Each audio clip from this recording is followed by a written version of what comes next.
was asked, what cosmetics Microphone. you use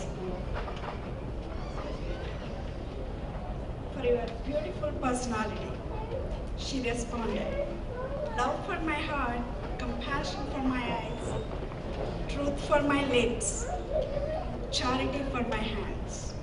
And I'm never alone in my effort to make a quality difference to the life around.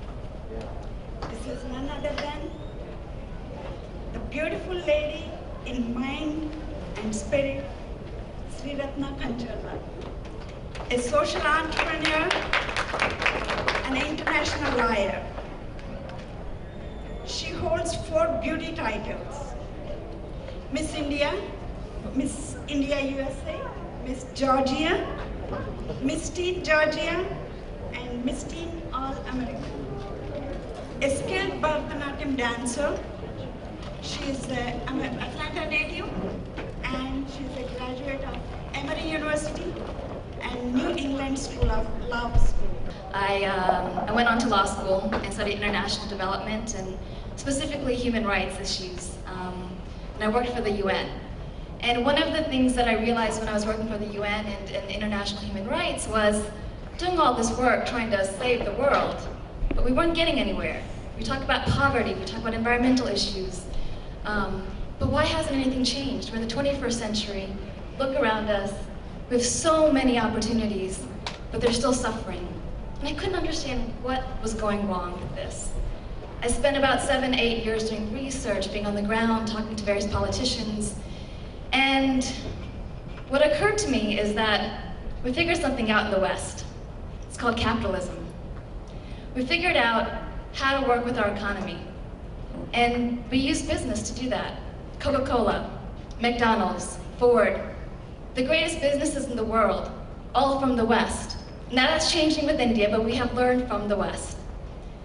So why are we not using these business tools to solve the biggest problems in the world? And that's when I came across, about 7 years ago, social entrepreneurship. How many of you here know about social entrepreneurship? Still a minority. This excites me because I love talking about this topic. It is the most exciting field happening right now. Typically, when you hear social entrepreneurship, what's the first thing that comes to mind? Charity, right? Charity, social, that's the first thing people hear. This is not charity. We've tried charity and it hasn't worked. We've tried nonprofits, it hasn't really worked. There's a specific sector for that, but now there's something new.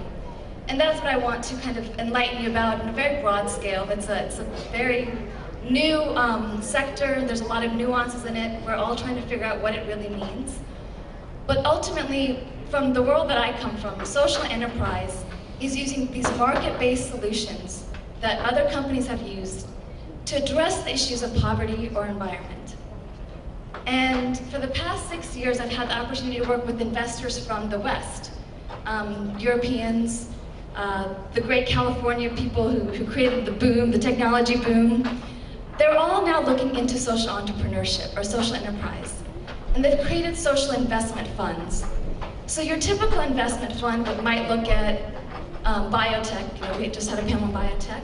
But a social investment fund looks at a double bottom or a triple bottom line, which is your social return and your financial return. So social entrepreneurship, or social entrepreneurs, come in 3 forms. The typical non-for-profit, which for the purpose of this panel I'm not going to talk about, and the for-profit or hybrid. In my world, hybrid is a not-for-profit and a for-profit, and they both work together. Some examples of a social enterprise might be in the education sector. How do you use technology to address the issues in education? How do you teach young people in India, the poor, the rickshaw driver's child, better ways of learning English so that they could succeed in life? So I work with entrepreneurs from all over India that are addressing the issues of poverty using market-based solutions, looking from technology, education, water. And the investors that I work with, they are coming to India. And 7 years ago, they came to Andhra. And they saw that in Andhra Pradesh, we compared to the rest of the states in India, actually have a pretty good government, and that there's viable opportunity. And yeah, I know, now it's a little tricky now with everything that's going on. So some of my investors are pulling out. Sadly, it is really sad because they did a study. They said, where is the best place to go in India? And 5 years ago, it was Andhra. Now no one wants to go there.